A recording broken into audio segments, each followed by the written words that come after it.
chers téléspectateurs, j'espère que vous allez bien. Donc ce soir, j'ai deux invités et nous allons parler de préparation mentale. Donc restez connectés. Je vous dis à tout de suite. Let's go!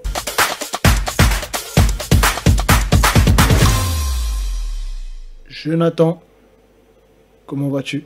Salut Christo, ben, ça va bien? Ça va très bien, et toi? Super, moi je vais très bien, comme d'hab. Et là j'ai Camille, comment Ça tu vas? Bien, merci. Au top, pas trop fatigué? Ah, ça va. Super, super. Donc on va commencer par Jonathan, donc préparateur mental. Oui. Sacré CV, hein, un sacré couteau suisse, hein. Donc il est préparateur mental, donc dis-moi bien si je me trompe, hein. Tu as accompagné pas mal d'athlètes dans différentes disciplines telles que la boxe, le judo, le MMA, l'escalade, le squash. Mhm. Et j'ai oublié quelque chose ou pas? En fait, on peut quasiment enlever tous les sports co, Ouais, et je crois que j'ai été dans quasiment tous les autres sports. Les autres magnifique. sports individuels, allant effectivement de la GRS à la Mmh. natation synchro, jusqu'à la slackline et la highline, donc des types qui marchent sur un fil de la largeur d'un ticket de métro, pour ceux qui ont connu le ticket de métro, et Mmh.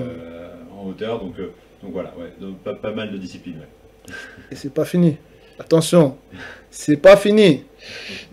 Il dirige l'Institut de la préparation mentale à Paris, c'est bien ça. Ouais, Il est aussi auteur de 2 livres ouais, tout à fait. et il est créateur du podcast Héros minuscule. Oui. Ça fait beaucoup, hein. Assez fort, hein. C'est vrai que ça fait beaucoup. Là, Non, dit c'est comme fort. ça fait un peu le mec hyper actif. Mhm. Mais il y a un point commun, hein, tout ça. Hein. Ouais, ouais, non, bien Il sûr, doit y bien sûr, avoir bien une- sûr. Mais ce que je trouve beau dans tout ça, c'est que tu te limites pas. D'où la préparation mentale. Nos limites. Ouais, Ça, c'est magnifique, ça. bah, C'est exact. magnifique. Et si on a Camille. Ah là là là. Là, pour information, Camille, elle revient d'un grand match, là. Franchement, d'un très grand match. Et respect à elle, hein. Elle a pris le temps de passer et de se joindre à nous pour parler un peu de son parcours. Donc Camille, alors, joueuse de squash, en effet. Donc, ancienne numéro 2 mondiale en 2017, c'est bien ça. C'est ça. Plusieurs fois championne de France. Oui. Et meilleure joueuse de squash de sa génération en France. C'est bien ça? C'est ça. Super. Tu nous parleras un peu de toi dans les détails et des projets à venir. Ça marche. Ok, super. Donc, le sujet d'aujourd'hui, donc, mes amis, la préparation mentale. Une chose qu'on occulte énormément en France parce qu'on ne connaît pas forcément. Et Jonathan va nous en parler. Il va rentrer dans les détails, hein. Donc Jonathan, dans un premier temps, qui est Jonathan Belle-Legros? Ouais, pour commencer. Eh ben, je vais continuer de chercher, puis quand je retrouverai, je reviendrai. Non, mais je pense que moi, mon parcours, comme tu l'as dit, ça m'a amené à bosser dans plein de sports différents, mais avant ça, moi, je me considère avant tout comme un éducateur sportif. Mon métier de base, c'était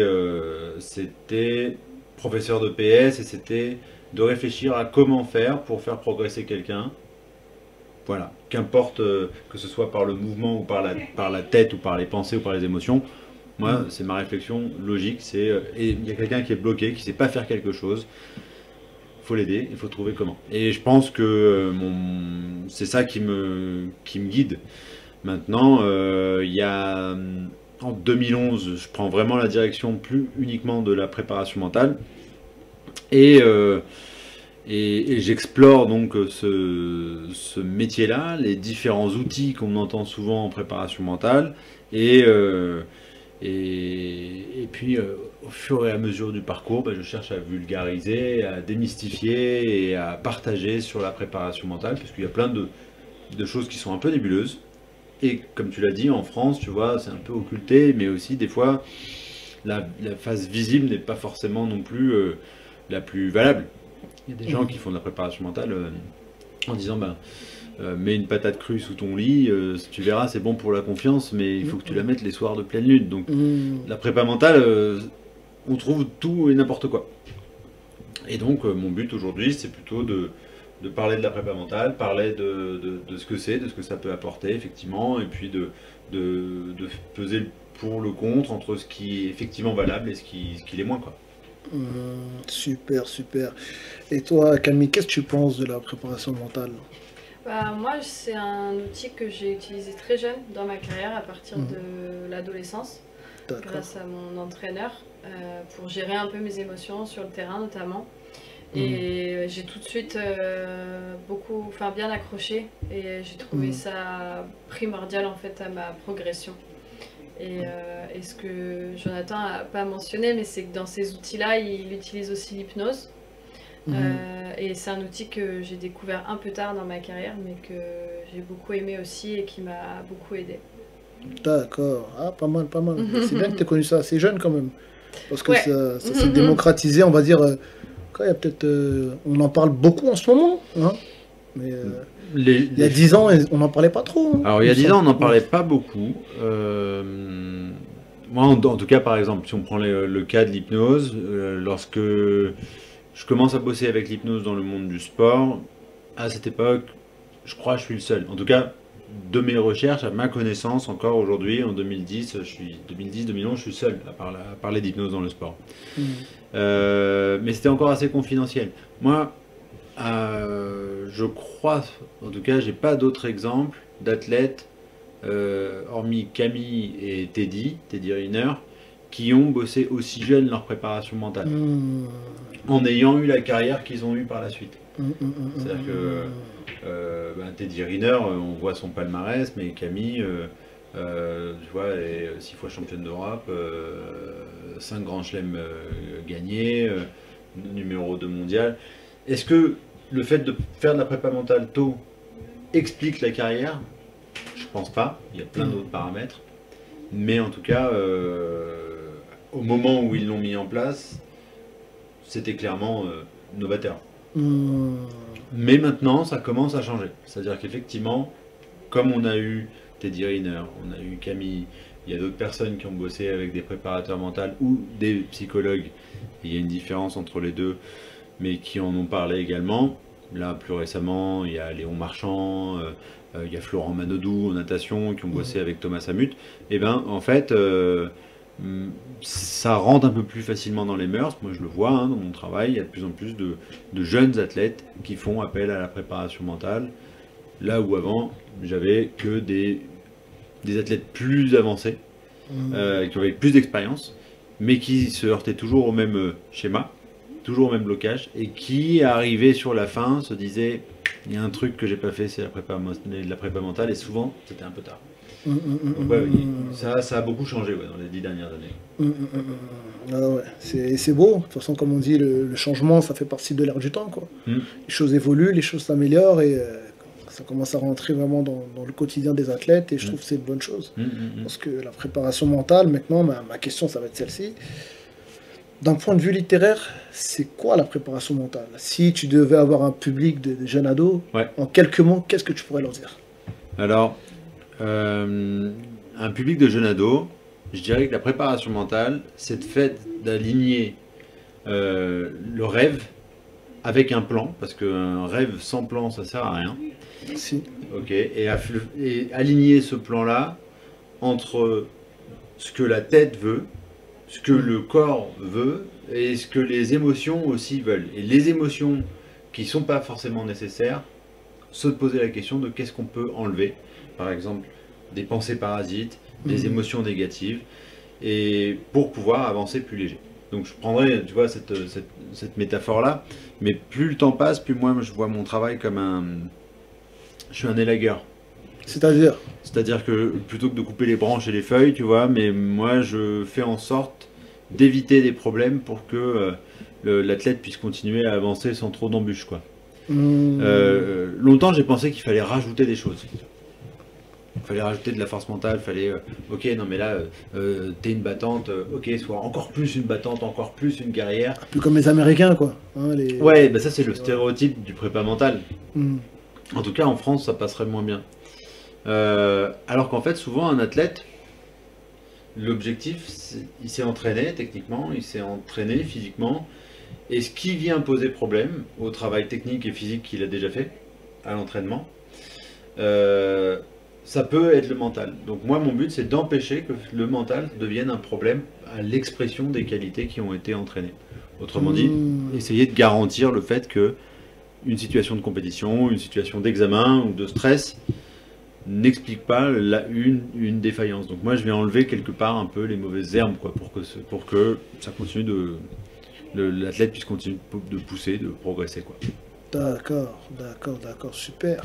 Et toi, Camille, tout en sachant que tu as dit que tu as commencé la préparation mentale très jeune, quels étaient tes outils? Tu utilisais plutôt Internet, des vidéos sur YouTube, ou tu avais eu la chance d'avoir pu faire appel à un préparateur mental? Comment ça s'est passé pour toi? En fait, je dirais même que j'ai eu une première approche à l'âge de 12 ans, avec deux personnes qui avaient écrit un livre sur la préparation mentale. Je crois que ça s'appelait Dans la tête des champions. Ouais. Et ils avaient fait une carte, en fait, ils avaient imaginé une carte pour les jeunes, c'était vraiment très bien fait, avec justement ce qui dit un espèce de plan pour accéder à son rêve. Incroyable. Et c'était hyper bien fait, et déjà ça m'avait marqué. Et après, du coup, à l'âge de 16 ans, c'est mon entraîneur qui a trouvé quelqu'un, un préparateur mental. Et là, j'ai eu mes premiers outils pour... parce que moi, j'avais tendance à beaucoup m'énerver, à me taper dessus pendant les matchs et tout. Donc, il m'a dit, moi, j'en ai marre de devoir sortir avec des marques sur les mollets. Donc, non, c'était hyper intéressant. Et tu te faisais du mal, quoi, après une mauvaise performance. Ouais, c'est un peu le syndrome de l'athlète. Quand il performe pas, il se fait du mal à lui-même. Ouais, la frustration. Dans les sports de raquette, on le voit beaucoup. De toute façon, c'est ou la raquette qui prend, ou l'arbitre, ou les mollets. Hein. Les sports de raquette, c'est vrai que c'est terrible, les sports de raquette, quand ils se mettent en colère. C'est incroyable, c'est incroyable. Ouais. Ah ouais. Et petite question, alors... Juste pour rebondir, parce que le livre que Camille vient d'évoquer, il est incroyable. Je pense que moi, c'est un livre forcément que j'ai lu lors de mes études, puis plus tard sur lequel j'ai pu revenir, et puis j'ai pu même travailler avec un des auteurs, donc c'est Makis Chamaladis, et puis l'autre auteur qui est décédé depuis, qui s'appelle François Ducasse. Ces deux-là, ils ont... en fait, en soi, ils n'ont pas vraiment inventé des choses sur la préparation mentale, mais ils ont eu l'intelligence de rendre tout ça très accessible, notamment pour les jeunes à travers cette carte que Camille évoquait. Et aujourd'hui, s'il y a un bouquin moi, que je recommande pour des jeunes, pour des ados, pour de jeunes athlètes, ou des athlètes qui ne sont pas forcément lecteurs, ça reste celui-là. C'est une super base et c'est compréhensible. Et vraiment par tout le monde. Donc c'est le premier livre qu'on a en France qui rend accessible, pas nébuleux, pas ultra scientifique. Il y en a d'autres depuis qui existent. Mais voilà, donc si parmi les auditeurs et les spectateurs là, il y aura envie de passer à la petite librairie, c'est ce bouquin-là. Dans la tête d'un champion. Ouais. C'est ça. Ouais. Intéressant comme livre. Ouais, je pense que je vais me l'acheter pour bouquiner un peu. Moi, je m'intéresse beaucoup à la préparation mentale.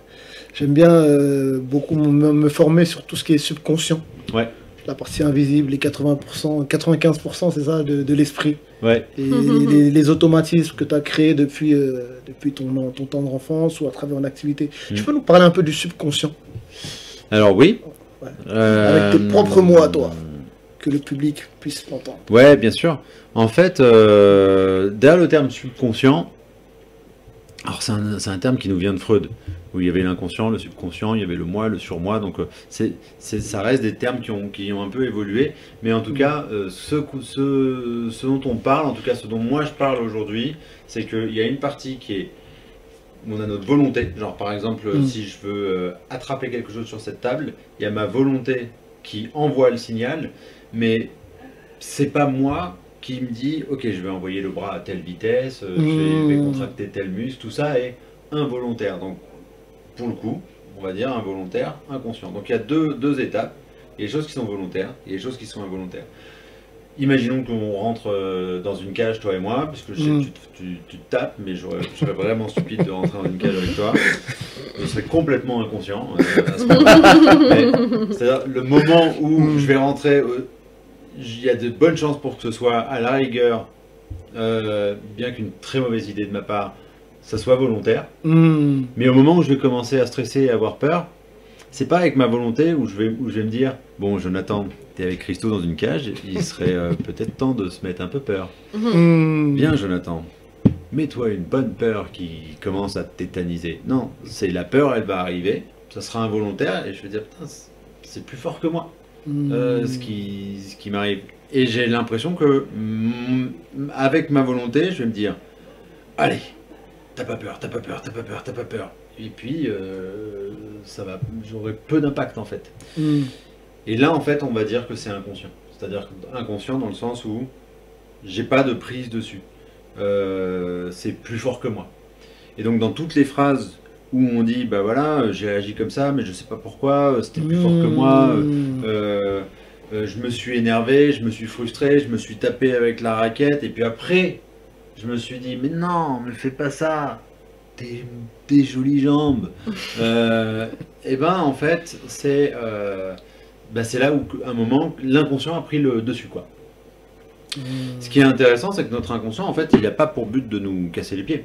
Il a juste pour but de nous protéger de situations qu'il considère comme étant potentiellement problématiques.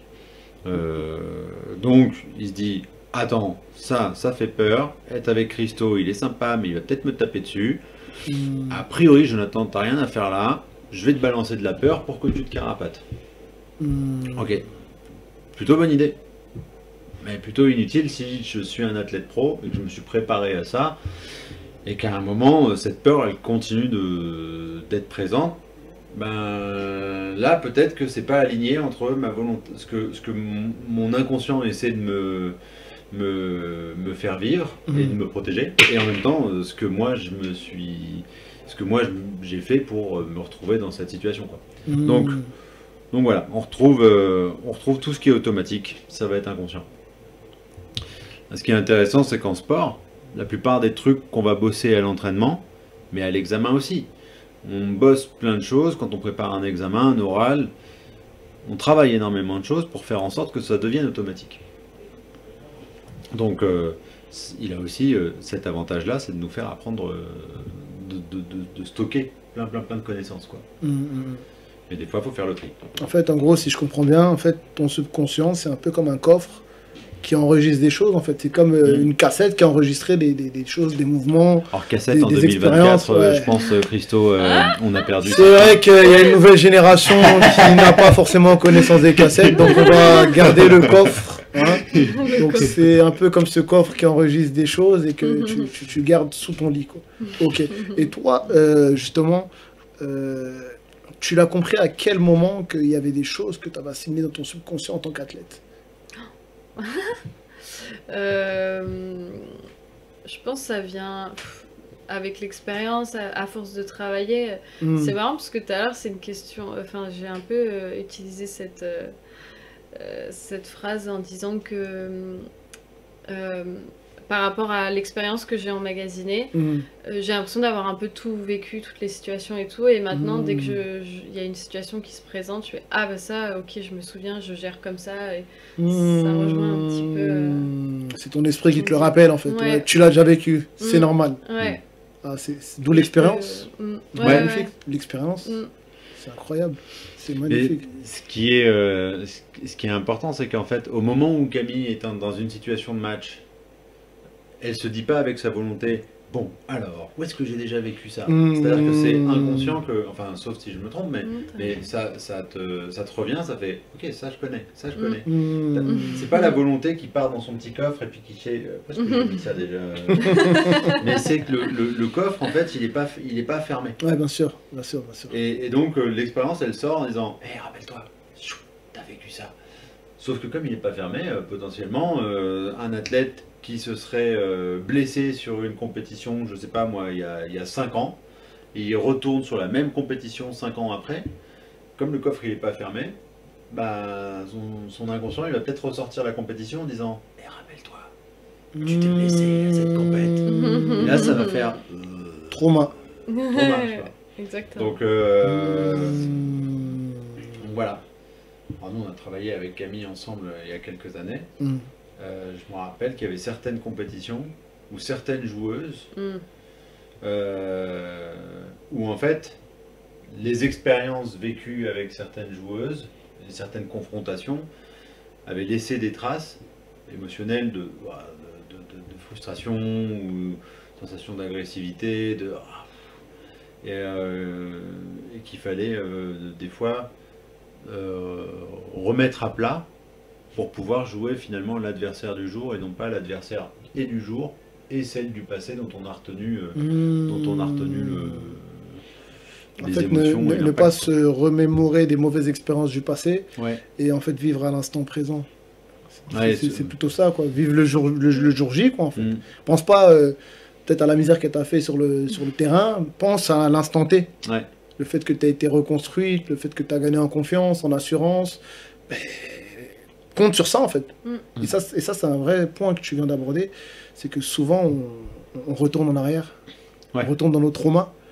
Et lorsqu'on vit des moments, par exemple, tu parlais de MMA tout à l'heure, tu peux avoir rencontré un adversaire dans le passé qui t'a peut-être fait la misère, et tu es peut-être amené à le rencontrer à une autre date, peut-être 6 ans après. Ouais. Et soit tu vas avec le nouveau mindset que tu t'es constitué, Mm. ou soit tu retournes dans le passé. Je Ouais. pense que retourner dans le passé, c'est ce qui peut te jouer des tours, en fait. Ouais, bah complètement. Tout à l'heure, Camille, juste avant qu'on vienne à cette émission, était en match et Camille, elle utilise un journal dans lequel elle met des phrases et je crois qu'il y a une phrase qui parle de ça. Ouais, j'ai écrit ici et maintenant. Juste pour me souvenir. Si des Instant fois, présent. justement, mon esprit Magnifique. divague, il part un peu, je dis non, rappelle-toi, c'est ici et maintenant. C'est magnifique, ça. Ouais, on pense trop au futur, on pense trop au passé, on se focalise pas sur l'instant présent, en fait. Ouais, c'est Tu pas vois, facile avec nos vies, mais C'est pas facile, ouais. Il faut essayer. C'est pas facile, hein. Comme tu as dit, c'est pas facile avec notre vie. Et justement, je pense qu'aussi la préparation mentale, excuse-moi, ça te permet de vivre à l'instant présent. En fait. Pense au moment là, où tu vas rentrer sur le terrain, où tu vas rentrer dans la cage, ou monter sur ring de. Pense à là. Ouais. Tu vois. Et plus largement que ça, tu vois, je dirais, tu passes un examen, tu passes un oral, tu présentes ton CV à quelqu'un. L'instant présent, c'est là que ça se joue. C'est là qu'on doit être. C'est-à-dire, si au moment où je présente mon CV, je me dis, mais qu'est-ce qu'ils vont me dire de moi quand je serai sorti? T'inquiète, ça c'est quand tu seras sorti. Et puis en plus, t'es pas dans leur tête. Donc concentre-toi sur ce que toi t'as à dire et c'est tout. Et puis libère ta parole. Oh là là là là là, magnifique. Vous avez vu comment il a placé? C'est un génie. C'est un génie. Et ce que je veux dire par là, c'est que voilà, effectivement, être au présent. Maintenant, la préparation mentale est un bon outil, mais en fait, certains outils vont être plus utiles. Par exemple, on connaît bien la méditation, donc il y a certains outils de la méditation qu'on va retrouver dans la préparation mentale. Mais il y a certains outils de respiration qu'on va retrouver dans la préparation mentale, il y a certains outils de pleine conscience qu'on va retrouver dans la prépa mentale, et puis d'autres outils qui sont pas théorisés, mais qui sont super efficaces. Il y a une athlète là qui préparait les Jeux, Alice Finot, avec laquelle j'avais bossé en athlétisme et qui prend la 4e place. Super perf, Alice, sur le 3000 steeple. Alice, elle, pour se focaliser au présent, elle fait des dessins, elle fait des... Mandala. Ouais, elle fait des mandalas. Et toi aussi, je crois que tu avais fait des mandalas. Des fois. Donc c'est pas une technique de Jonathan Bell-Leroux, genre qui donne des mandalas à tout le monde. Mais en fait, c'est plus efficace pour elle que faire de la méditation. Mais sinon, la méditation est un bon outil. La méditation qui est rien d'ésotérique, hein, ni de religieux dedans. La méditation, c'est le fait, à un moment donné, de se rendre compte que nos pensées, elles vont et elles viennent. Et toute pensée qui arrive, à un moment donné, elle repart.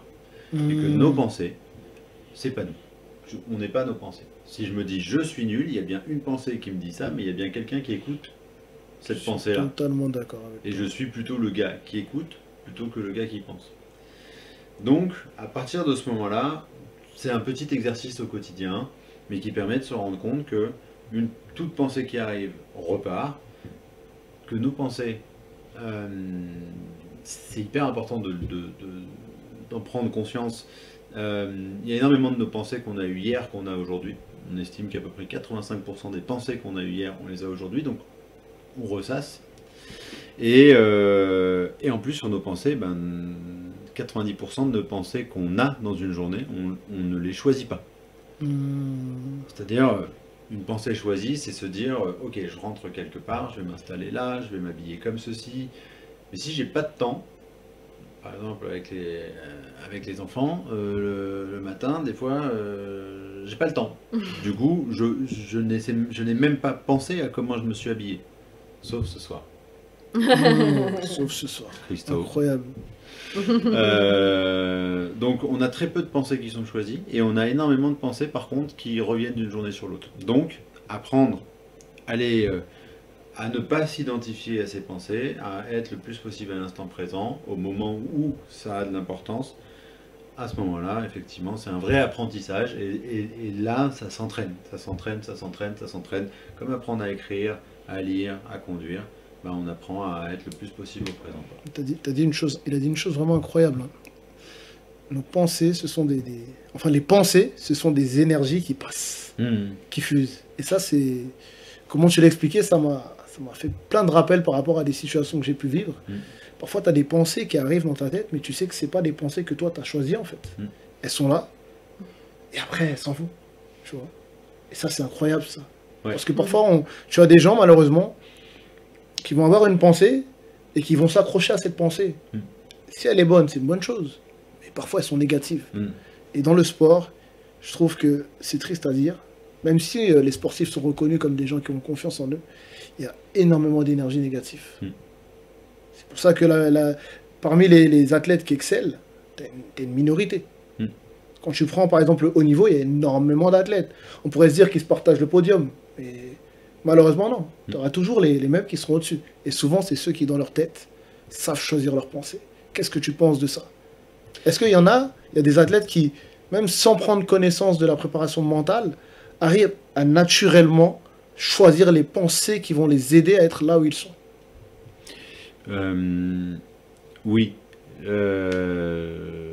En fait, je pense que le préparateur mental, si je prenais une image avec une cible, on prendrait une cible où il y aurait 5 cercles. Le premier préparateur mental, c'est l'athlète lui-même, au centre de ce cercle. Le deuxième préparateur mental, ça va être l'entraîneur. Le troisième, ça va être... alors le deuxième, ça va être l'entraîneur pour un athlète pro, mais avant que ça devienne un athlète pro, c'est souvent la famille. Après, ça va être l'entraîneur et le staff rapproché. Et après, ça sera le préparateur mental, en quatrième cercle. Et le cinquième cercle, les préparateurs mentaux, souvent qu'on met de côté, ça peut être le public et les médias. Tous ces préparateurs mentaux-là, des fois, ne savent pas qu'ils sont préparateurs mentaux. Et certains vont avoir une influence négative. Donc par exemple, l'athlète peut se dire je suis nul, je suis nul, je suis nul. Moi je suis au quatrième cercle, je suis en train de lui dire écoute mec, ok, enlève-toi ça de ta tête, choisis tes pensées, machin. Si le premier cercle ça lui dit je suis nul, je suis nul, je suis nul. Si dans sa famille ça lui dit tu sais le sport de haut niveau, je suis pas sûr que tu arrives quelque part. Si l'entraîneur il dit je suis pas sûr qu'il y ait des qualités pour. Moi j'ai beau être super bon dans ce que je fais. Les trois premiers préparateurs mentaux vont être trop forts. A l'inverse, je connais énormément d'entraîneurs, de parents, d'éducateurs, même d'enseignants, de profs de PS, qui ont cette facilité à dire à l'autre ah non mais tu vas y arriver. Je suis convaincu que tu vas y arriver. Est-ce que toi tu penses que tu peux y arriver? Oui, ok. Et qui sont d'excellents préparateurs mentaux sans même savoir qu'ils font de la prépa mentale.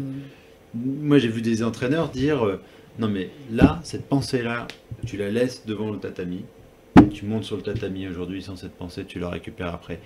C'est génialissime comme idée. C'est-à-dire que moi j'appelle ça une technique de préparation mentale avec un peu d'imagerie et tout. Et eux ils appellent ça du bon sens. Donc, il y a plein d'athlètes qui arrivent au sommet de leur carrière. Ils n'ont pas forcément fait de la préparation mentale, mais parce qu'en fait, ils ont été baignés, entourés de plein de personnes qui les ont poussés à fond. Maintenant, il y en a certains c'est pas qu'ils ont un mental qui n'est pas adapté, c'est juste que peut-être leurs paramètres ou les personnes qu'ils ont rencontrées et puis les personnes qu'ils ont dans le staff et pas forcément aidé. on le voit, hein, en France, on a quand même un public, et en tout cas dans le sport, où on est plutôt pessimiste. C'est genre, ouais, bon, on verra où est-ce qu'ils vont aller. On n'est pas très... on n'est pas à pousser nos équipes et nos athlètes à fond la caisse. Aux États-Unis, c'est beaucoup plus le cas. Donc voilà, il y a aussi une éducation, une culture, mais on peut aller au très très haut niveau sans avoir à faire sans utiliser un gars comme moi. Mais par contre, c'est difficile d'aller au très haut niveau si on est plutôt dans un discours d'entraîneurs, de préparateurs mentaux, de sportifs, de familles qui dit ah non mais quand même le sport c'est pas dingue, enfin voilà, qui freine quoi. On n'appellerait pas ça des discours négatifs, des pensées négatives. négatifs. Les discours négatifs, les discours négatifs, ce que j'appelle les dragons. C'est-à-dire qu'à un moment, moi j'ai un enfant à la maison qui adore les dragons, hein, donc j'ai rien contre les dragons, mais les dragons c'est imposant, ça prend de la place, ça fait beaucoup de bruit, ça peut brûler un peu. C'est un peu les dragons, on va en rencontrer lorsqu'à l'école on me dit tu veux faire quoi plus tard? Champion du monde de squash. Oui mais en vrai tu veux faire quoi plus tard? Parce que ça c'est pas un métier. Incroyable, dragon. Ça j'entends souvent ça. Dragon. Incroyable. Et dans les histoires, les dragons, faut les affronter quoi. Bouclier, épée et roule, c'est parti quoi.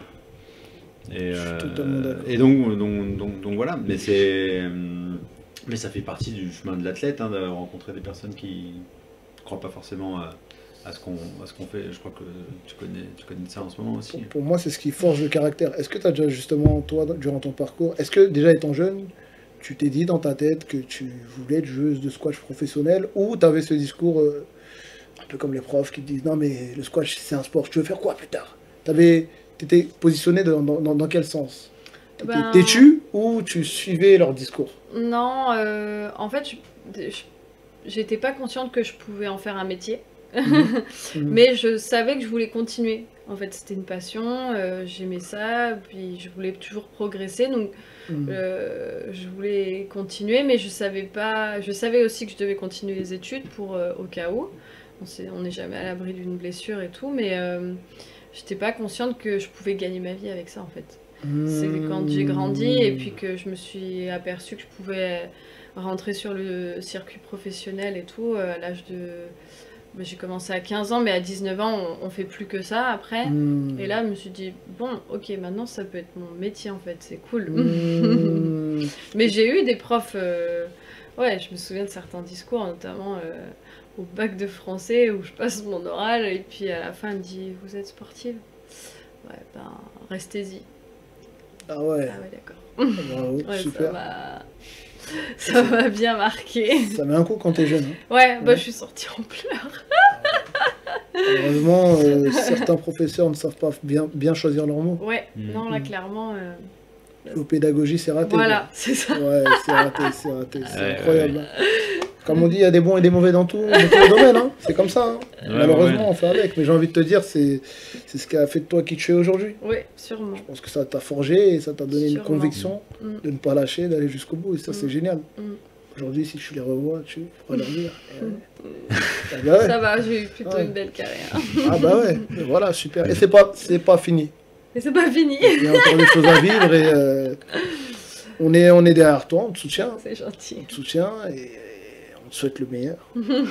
On te souhaite le meilleur. Hein. Tu nous en diras un peu plus tout à l'heure. On garde le meilleur pour la fin. J'avais une petite question. Ouais.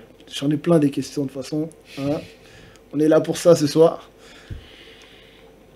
Psychologue, préparateur mental, est-ce que c'est la même chose? Est-ce que c'est différent?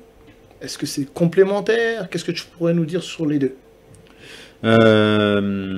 C'est différent et en même temps c'est complémentaire. Pourquoi c'est différent? Parce que tout simplement dans les études, un psychologue va faire des études de psycho et va obtenir son titre de psychologue à partir du moment où il a fait 5 ans d'études. 5 ans d'études, c'est ça. Un préparateur mental, aujourd'hui le métier en France il n'est pas légiféré, c'est-à-dire que n'importe qui peut être préparateur mental, sans aucun diplôme. Donc aujourd'hui, il y a des certificats. Mhm. Donc on peut devenir préparateur mental en se formant en 10 heures sur Internet pour 299,90 € jusqu'à ce soir minuit. Ou alors on peut se former en 300 heures, comme le font dans certains instituts de formation, dont celui que je dirige. Justement, par parle-nous exemple. de ton institut, c'est l'occasion. Ouais. Si tu peux nous parler de cet Bah institut. ouais, nous par exemple, on a construit un cursus qui me semble encore en tant que directeur assez incomplet, mais déjà c'est un des plus complets du marché, quoi. Donc c'est 300 heures au total de formation, c'est 1 an, c'est un stage pratique, c'est des mémoires et tout et tout. Donc et en même temps, voilà, il n'est pas accessible à tout le monde parce que tout le monde n'a pas ce temps-là, mais en même temps pour moi c'est le temps minimum. Mais sur le marché, il peut y avoir quelqu'un qui a été formé en 10 heures. Et c'est difficile d'ailleurs pour les athlètes de s'y retrouver. Parce qu'en fait, voilà, tiens, t'es préparateur mental, ok, t'as fait quoi comme formation, t'as fait combien d'heures, t'as bossé avec qui, mais au-delà du côté star avec lequel t'as bossé, c'est quel retour t'as, quel recul t'as sur ta pratique aussi, quoi. C'est facile de devenir un gourou dans l'entraînement, que ce soit un entraîneur ou un préparateur mental. Et sauf que comme on est sur le mental, on a tout de suite une influence qui peut être plus ou moins, plus, je cherche mes mots, plus sournoise ou en tout cas plus dissimulée. Jusqu'au jour où on se rend compte qu'en fait l'athlète nous a donné beaucoup trop de crédit peut-être et qu'on n'était pas assez formé pour pouvoir accompagner l'athlète jusque là, quoi. J'ai un cas en tête, hein, c'est le cas de Christine Aron. Donc pour nous, ça doit nous parler, qui court le 400 mètres et qui, à l'époque, en 2008, bossait avec une femme qui se disait préparatrice mentale et qui était, voilà, qui avait des plumes et qui était pas loin d'égorger les poulets sur la piste de l'INSEP pour attirer les bonnes énergies et qui, au dernier moment des championnats du monde de mémoire, quitte Christine Aron en lui disant il y a trop de mauvaises énergies autour de moi, et Christine, elle est complètement déboussolée sans sa préparatrice mentale et elle est tellement déboussolée qu'en fait elle est vulnérable et qu'elle arrête sa carrière là-dessus. Puis là ça fait gros débat parce qu'on s'est rendu compte que cette personne-là, c'était pas les outils qu'elle lui apportait qui étaient utiles et nécessaires, mais c'était en fait sa présence. Donc il n'y avait pas d'autonomie de l'athlète. Donc là, en fait, on rentre dans un processus de gouroutisation. Donc la formation est différente. Maintenant, le moment aussi est différent. Le préparateur mental, pour moi, il intervient lorsque tout va bien. Ou lorsque ça va moins bien, mais qu'on veut pas forcément, on veut pas atteindre le moment où le psychologue aura besoin d'intervenir. C'est comme si on avait une espèce de ligne droite, comme ça. Il y a un niveau 0. De 0 à 5, le préparateur mental peut bosser. Donc si par exemple, je suis à 5, nickel, je bosse avec le prépa mental. Si je suis en train de descendre à 4, à 3, je commence à avoir des doutes, je peux continuer de bosser avec le prépa mental. À partir du moment où je suis à 0, et que je passe à -1, -2, là c'est psychologue. Donc là, faut passer la main. Ou bosser ensemble. C'est-à-dire le psychologue va, ok, ce qui t'arrive dans ta vie, ce qui se passe, les remises en question, psychologue, mais au moment où tu es sur le terrain, la performance. Au moment où on est sur la performance, le préparateur mental intervient en disant, ok, les doutes et tout, ce qui t'arrive dans ta vie, les aléas, les états d'âme, et puis aussi la vie perso, quoi. On met ça de côté, t'en parleras au psychologue, mais là t'as la piste d'athlète, t'as la barre de crossfit, t'as le sac de frappe devant. Comment on fait pour que à ce moment-là tu sois bon? Parce que ça arrive à plein de moments, hein. Je veux dire, un chirurgien, si je prends un exemple, un chirurgien qui fait une opération compliquée, il s'est sans doute engueulé avec sa femme ou son mari la veille. Il doit être fatigué aussi, il doit avoir des problèmes dans sa tête.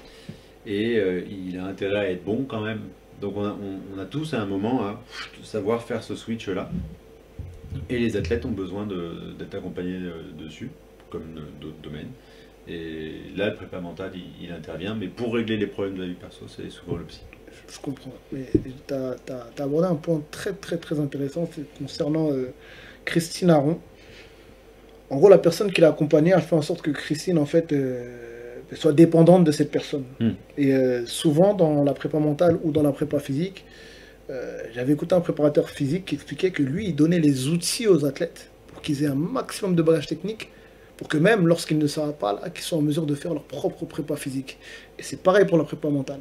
Ça veut dire qu'il se peut que tu ne peux pas voyager avec un athlète, mais comme tu leur as remis les outils nécessaires, il sera en mesure de pouvoir conditionner son esprit selon l'enseignement que tu leur as transmis. Au final, il ne dépendra pas de toi. Mais il aura gardé un peu, comme on dit, les enseignements de sa mère et de son père. Et ça, c'est super ce que tu dis, c'est super intéressant. Mes amis, ne soyez pas dépendants de vos préparateurs, que ce soit physique ou mental. Recevez ce qu'ils ont à vous donner, parce que il se peut qu'un jour, ils ne soient pas disponibles et que vous vous retrouviez seul dans la situation. Et ça, c'est super ce que tu viens de dire. C'est magnifique. Et justement, moi, j'ai une question. Est-ce que tu arrives parfois justement à te conditionner seul, à te nourrir de pensées positives, même sans la présence de ton coach, ou je pense que c'est Jonathan qui est dessus en tant que préparateur mental, logique, ou même quand il n'est pas là, est-ce que tu arrives seul à te regorger d'énergie positive? Ouais, bah pareil, on l'a quand même pas mal travaillé, et puis avec l'expérience et ce que je disais tout à l'heure, les situations que j'ai déjà vécues, je pense que j'ai des outils. Après, quand il est là, ça fait un petit plus, quoi. C'est un plus, ouais, j'imagine, c'est toujours un plus quand il est là. Bah oui, c'est toujours un plus, hein. C'est comme ce fameux coach qui, bon, tu combats à l'étranger, il n'est pas là, mais s'il est là, c'est toujours mieux, tu vois, c'est toujours mieux. Et son absence ne va pas t'empêcher de performer, quoi. Ouais, carrément, carrément. Super. Là, on a eu une saison qui a été compliquée, c'était la saison 2020-2021, quand le Covid en fait est arrivé et que les athlètes dans différents sports ont eu à bouger seuls. Là, on s'est rendu compte à quel point ils étaient autonomes ou pas. Et on s'est rendu compte que des athlètes qui étaient super n'avaient absolument aucune autonomie. Et qu'ils étaient complètement perdus, qu'ils ne savaient plus prendre un avion tout seul, gérer leurs affaires, se dire bon bah là je vais aller au petit-déj tout seul avec mon masque, enfin qu'est-ce que je dois manger, on en a vu certains avec leur téléphone faire des visios pour il y a ça, qu'est-ce que je dois manger, c'est incroyable ce que tu dis. Et là en fait c'est un gros questionnement de staff, hein, c'est pas uniquement mental, c'est se dire ok, donc là en tant qu'éducateur, entraîneur, kiné, quand tu as un athlète qui t'appelle et qui te dit comment j'étire tu vois mon triceps, en fait ça fait 25 ans que tu fais du sport de haut niveau et en fait on a merdé quelque part, parce que nous à mon sens n'importe qui dans le staff, que ce soit prep mental, éducateur, machin et tout notre job c'est de former à la fin un adulte accompli, qui au moment où il terminera sa carrière saura payer ses factures, utiliser sa carte vitale et puis s'étirer et puis se nourrir tout seul, quoi. Logique. Donc pendant le confinement, ça a été un gros coup de massue pour certains. Et à l'inverse, on en a vu d'autres faire pas de problème, moi je me gère. Je sais quoi manger, et finalement, tiens, t'as besoin d'aide en prépa mentale, machin. Non, mais j'ai retenu. Et en fait, on en a vu beaucoup aussi prendre leur autonomie et être vraiment bluffant. Incroyable. J'avais vu un article sur un préparateur mental et psychologue, lui il faisait les deux. Et il expliquait qu'en fait, les athlètes les plus spectaculaires, c'était les athlètes qui étaient capables de s'entraîner seuls. Parce qu'il y a des athlètes, ils n'arrivent pas à s'entraîner seuls. Si le coach n'est pas là, il va être perdu. Je fais quoi? Message, combien de temps, de quelle heure? Alors qu'il y a des athlètes qui sont capables de configurer une séance seule d'1h30 sans la présence du coach. Et il expliquait que ces athlètes-là, c'était des athlètes vraiment performants parce qu'ils savaient, en fait, ils avaient pied dans toutes les situations. Et ça c'est ce que je dis, c'est incroyable. Et c'est vrai que tu as beaucoup d'athlètes qui, sans la présence du préparateur mental, du préparateur physique ou du coach, ils sont déboussolés. J'ai même des exemples. On a dans notre réseau, puisque c'est le préparateur physique de Camille, Frédéric Roilène. Ah, mais je le connais bien. Et ben voilà, oui. tu connais Frédéric. Le monde est petit. On le salue. Ouais. Salut à toi, Fred. Il était à mon match tout à l'heure. Ah, carrément. Ouais, c'est... Il sera bientôt sur le plateau. Ah, bah, Fred, très bientôt. Ah bah là, il faut le faire intervenir. Puis de savoir, Fred. Carrément. Frédéric, c'est quelqu'un qui me raconte assez souvent le nombre de fois où, pour jauger, notamment chez les jeunes, 17, 18, leur maturité, vraiment, il arrive en retard à des entraînements. Il arrive en retard, il regarde qui est en train de s'entraîner, qui s'est déjà échauffé tout seul, et qui est aujourd'hui sur son téléphone et tout. Et ben souvent, en fait, le bon un peu talentueux, et ben c'est celui qui va être encore en train d'attendre. Alors que le bosseur, le besogneux, il y a un moment qui va croiser le talentueux dans l'ascenseur. Lui, il fait « Fred est pas là ?» Bon, ben, qu'est-ce qu'on fait?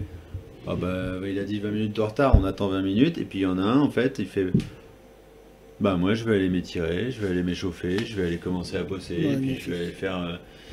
tu vois ?» Et en fait, et ça tu vois la maturité. Tu vois la maturité de celui qui n'a pas envie de perdre de temps, qui dit j'ai 20 minutes, ben moi je vais pas les perdre en fait, je vais en faire un truc. Et ça c'est vachement intéressant. C'est super intéressant. On appelle ça la maturité sportive. Tu vois, ça va grandir vite. Il n'est pas là, j'anticipe. J'anticipe, je m'échauffe, je fais autre chose. Mais en tout cas je me mets dedans puisque c'est un temps qui est alloué à ça. Incroyable. C'est important ça. Hein. Ouais. C'est super important. Donc, et justement... Tu as pu tomber sur des athlètes qui manquaient d'autonomie, qui avaient besoin justement d'être constamment maternés. Faut le dire, hein. C'est bon à savoir. Bah ouais, hein, pas de langue de bois. Hein. Pas de langue de bois. J'aurais placé les deux comme pas de nom. On va rester confidentiel. Mais est-ce que ça t'est arrivé justement de... Bah en fait, ça m'arrive 8 fois sur 10 avec des athlètes pro. Ouais. Ouh là là.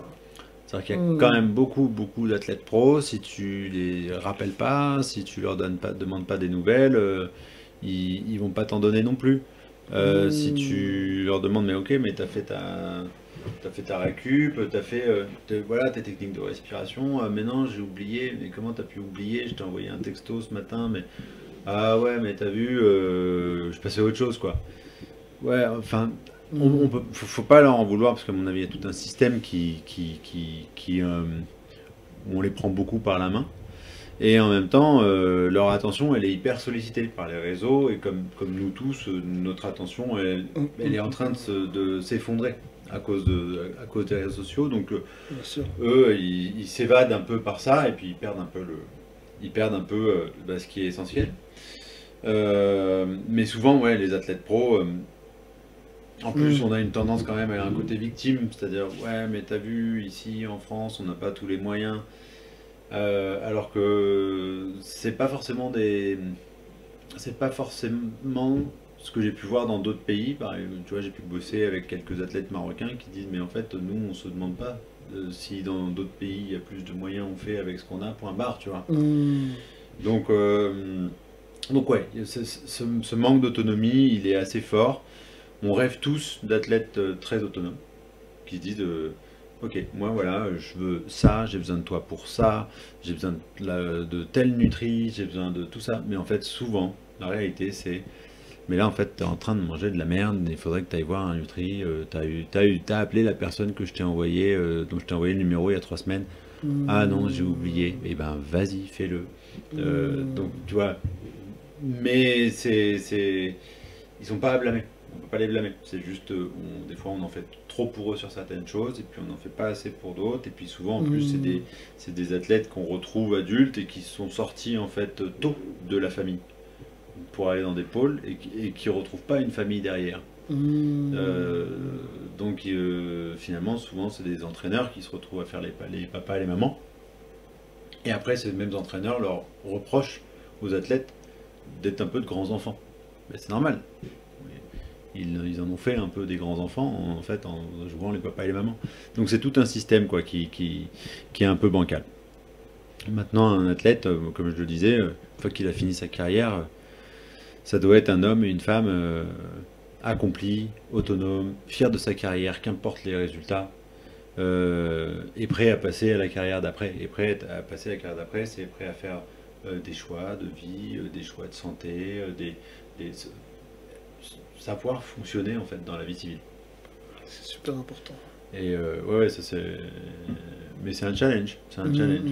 C'est un challenge, carrément, c'est un gros challenge. Et justement, j'avais une question pour toi, Camille. On sait que pour un athlète, il est difficile de monétiser sa carrière. On sait qu'il y a beaucoup d'athlètes qui ont été impactés à cause de problèmes financiers, parce qu'ils s'entraînaient beaucoup, mais malheureusement, ben, ils n'avaient pas le soutien nécessaire pour pouvoir financièrement, entre guillemets, avoir la paix.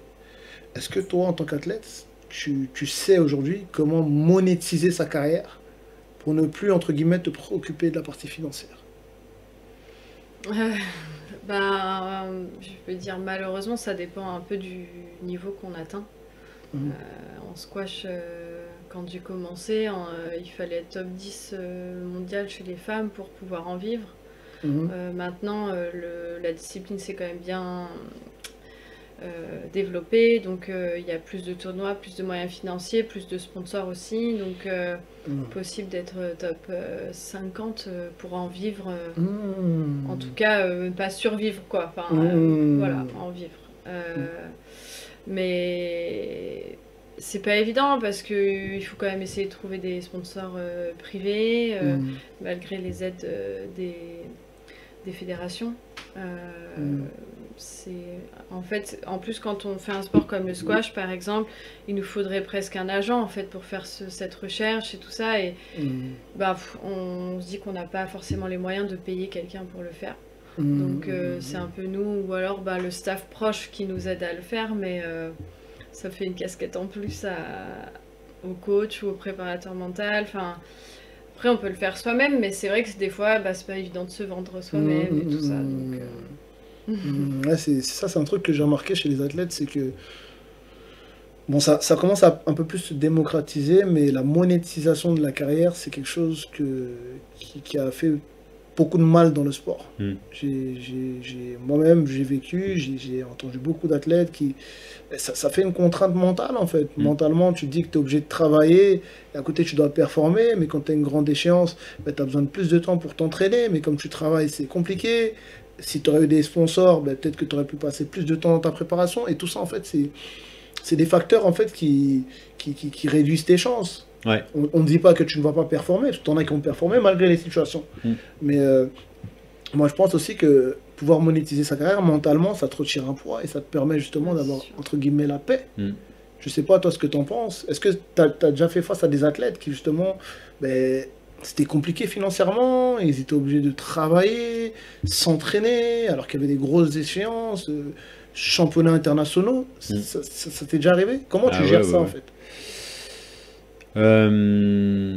C'est vrai que ça fait partie des charges et des poids qui sont invisibles, mais que l'athlète doit soulever tous les jours, quoi. Et pas qu'à la muscu.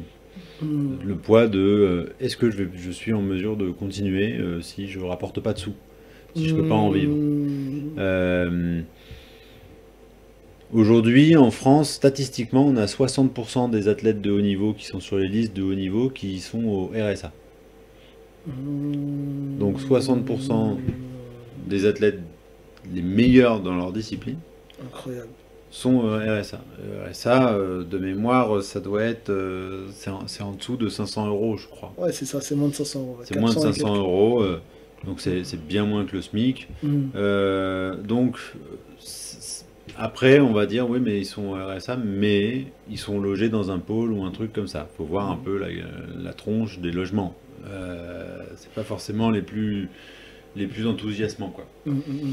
Donc on a effectivement, ça c'est une problématique. Évidemment, dans les 40% qui sont pas au RSA, j'inclus les joueurs de foot, j'inclus les joueurs de basket, j'inclus les golfeurs, les tennisman. Mais eux, c'est une toute petite minorité. Mais en gros, moi, une grande partie des athlètes avec lesquels je bosse, ils sont pauvres. En vrai. Donc, à partir de là, comme pour toute personne qui est en manque financière, ça fait partie de son attention, quoi. Et donc c'est un combat. Moi moi, je connais des athlètes, j'en ai un en tête avec lequel je travaille en ce moment, type incroyable, il se lève à 4 heures du mat pour faire éboueur, et à midi, il est à l'entraînement, puis il refait un autre entraînement à 18 heures. Genre, il se fait 2 entraînements par jour, comme un Djokovic, comme ceux qui sont au judo, les médaillés olympiques. Il se fait 2 entraînements par jour, plus la prépa physique, et en même temps, il a un taf de 4 heures à midi. Incroyable. De 4 heures du mat à midi.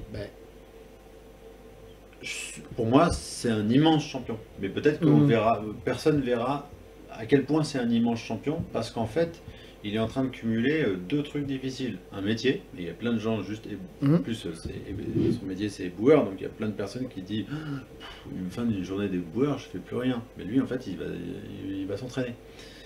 Donc, et on voit bien l'amplitude horaire en plus des journées. Bref, s'il avait à disposition, si on lui mettait à dispo, ok, t'as pas besoin de travailler, entraîne-toi juste, tu peux te lever à 8h, à 9h être à l'entraînement, à 17h faire autre chose. Voilà, on imagine bien que c'est pas la même fatigue accumulée, quoi. Bien sûr, bien sûr. Donc là-dessus, il y a un débat. Moi, j'appelle toute personne qui aime bien un athlète à voir s'il peut pas lui filer un coup de main.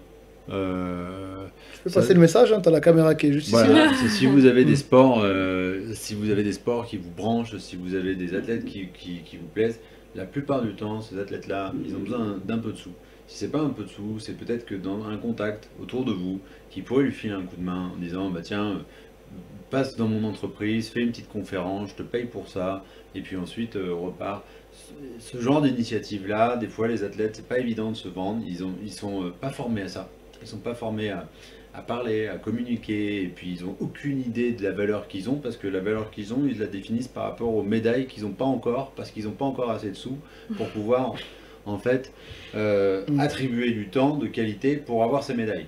Bref, donc la valeur qu'on va leur donner, ça va être celle du temps qu'on va pouvoir leur donner, et donc ça vaut la peine si vous avez un athlète pas loin, d'aller le voir, de lui dire écoute, moi je te ferais bien un peu intervenir, ouais mais j'ai pas encore fait grand chose, ouais mais je pense que peut-être ça peut être intéressant, viens nous raconter un peu ton quotidien, passe nous voir, va dans l'école, va dans le machin, va dans la boîte, prends un billet de 500 balles, va t'entraîner.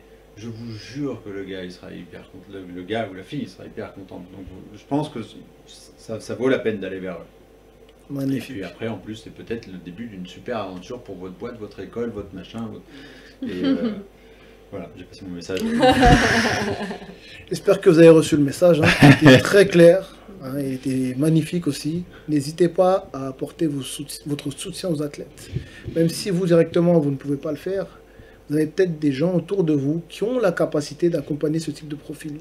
Et si aussi on veut qu'à grande échelle, ces athlètes puissent aussi nous représenter, parce que la France est un beau pays avec de très beaux athlètes et de très gros athlètes, mettons aussi la main à la pâte. Camille, peux-tu nous parler des prochaines échéances à venir? Excuse-moi. Ouais, pas de problème. Là, en ce moment, j'essaie de me qualifier du coup pour le tableau principal du tournoi de Paris, qu'on organise aussi avec Jonathan. On fait partie du comité d'organisation. C'est la 2e édition. Cette année, ça a lieu au cirque Bouglione de Paris, du 15 au 21 septembre. C'est un tournoi Platinum, donc les meilleurs mondiaux sont tous là. On a un plateau assez incroyable. Voilà, il me reste un match demain pour essayer de me qualifier. Ah ouais, donc tu as joué cette nuit? J'ai joué à 19h tout à l'heure. Et là, tu vas jouer encore demain? Voilà. Incroyable. Incroyable. Et tu te sens comment là? Bien, un peu fatigué, mais, mais ça ira mieux demain. Super, super. De toute façon, on est avec toi. Ne lâche rien. Et plus tu viens de loin. Tu viens de loin. Mais c'est confidentiel. Lui, le papa le sait. Vous venez de loin. Et ouais, vous venez de loin. Vous venez de loin. En fait, Camille a connu une grosse blessure juste avant sa retraite. Donc il a fallu qu'elle je ne vais pas le dire pour toi, mais qu'elle réapprenne à marcher, qu'elle réapprenne à courir avec un talon d'Achille tout neuf. Incroyable. Après, il y a eu notre petite fille qui est arrivée. Magnifique. Et elle n'est pas arrivée comme ça, hein. Il y a eu quand même 9 mois. Ouais, quand même. Hein. Et maintenant, il y a ce projet-là. Donc, très beau projet. C'est une sacrée aventure. Ouais, c'est une vraie aventure. Quand il fait bien partir. Ah ouais, carrément. Je suis pas toute seule dedans. Comme on dit, c'est un gros travail d'équipe. Ah là, oui. On va rester positif et moi, je te souhaite vraiment de participer à ce tournoi et même de le remporter. moi, je déborde de positivité. Ah donc, ouais, là, je suis pas surpris. Ça fait du bien. Là, carrément, je te souhaite de remporter le tournoi. Eh ben, merci. Tu sais que le match de demain, tu as toutes les chances de ton côté. Je t'envoie toutes les énergies positives. Et pour la suite aussi, que ça aille dans ton sens. Merci et selon ton cœur. En tout cas, je vous dis merci pour cette présence sur le plateau. Franchement, c'était top. Très bel échange. Plaisir partagé. Le public, j'espère que vous avez été très réceptif et que vous en avez appris beaucoup sur la préparation mentale. De toute manière, vous aurez les informations concernant Jonathan, hein, pour ceux qui souhaitent avoir ne serait-ce que des informations sur le sujet. Et si vous décidez de travailler avec lui, vous êtes le bienvenu. Hein. Jonathan, de toute façon, on va mettre ton Instagram. Ils pourront te suivre. Voilà, via le Insta, le site de l'Institut de la préparation mentale. Exactement. Et puis même ceux qui ont écouté des podcasts, on a notre podcast. Ouais, carrément. Enfin, voilà, on est facilement trouvable. En tout cas, merci beaucoup pour l'invitation. C'est normal, hein, il fallait que tu sois là, il fallait qu'on parle de ce que tu fais, c'est génial. C'était super. C'est génial. Super. Merci à toi, merci à Camille. Et je vous souhaite une bonne soirée et je vous dis à très bientôt pour le prochain épisode. Ciao!